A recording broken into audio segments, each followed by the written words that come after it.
കൊല്ലത്ത് കോർപ്പറേഷൻ തെരഞ്ഞെടുപ്പിനുള്ള ആദ്യഘട്ട സ്ഥാനാർത്ഥികളെ പ്രഖ്യാപിച്ച് കോൺഗ്രസ് 13 സീറ്റുകളിലേക്കുള്ള സ്ഥാനാർത്ഥികളെയാണ് പ്രഖ്യാപിച്ചത്. INTUC ജില്ലാ അധ്യക്ഷൻ AK ഹഫീസാണ് മേയർ സ്ഥാനാർത്ഥി. 2000-ൽ രൂപീകൃതമായതു മുതൽ ഇടതുപക്ഷം മാത്രം ഭരിക്കുന്നതാണ് കൊല്ലം കോർപ്പറേഷൻ.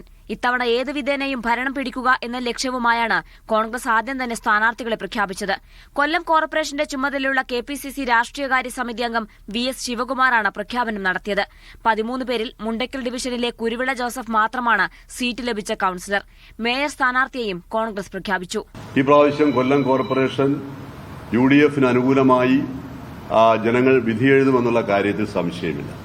അപ്പോൾ അതിന് നേതൃത്വം കൊടുക്കുന്നതിലേക്ക് വേണ്ടി വളരെ സീനിയറായിട്ടുള്ള കോൺഗ്രസിന്റെ നേതാവ് ശ്രീ AK ഹഫീസ് അദ്ദേഹത്തെ പാർട്ടി തീരുമാനിച്ചിട്ടുണ്ട്. ആകെയുള്ള 56 സീറ്റുകളിൽ 38 കോൺഗ്രസ്, 11 RSP, മുസ്ലിം ലീഗ് 5, ഫോർവേഡ് ബ്ലോക്ക്, കേരള കോൺഗ്രസ് ജേക്കബിന് ഓരോ സീറ്റ് വീതമാണ് UDFിലെ സീറ്റ് ധാരണ. ചില സീറ്റുകൾ വെച്ചുമാറാനുള്ള ചർച്ചകൾ പൂർത്തിയായാൽ ഉടൻ മുഴുവൻ സ്ഥാനാർത്ഥികളെയും UDF പ്രഖ്യാപിക്കും. അധികം വൈകാതെ കോർപ്പറേഷനിൽ LDFും BJPയും സ്ഥാനാർത്ഥികളെ പ്രഖ്യാപിക്കും. മീഡിയ 1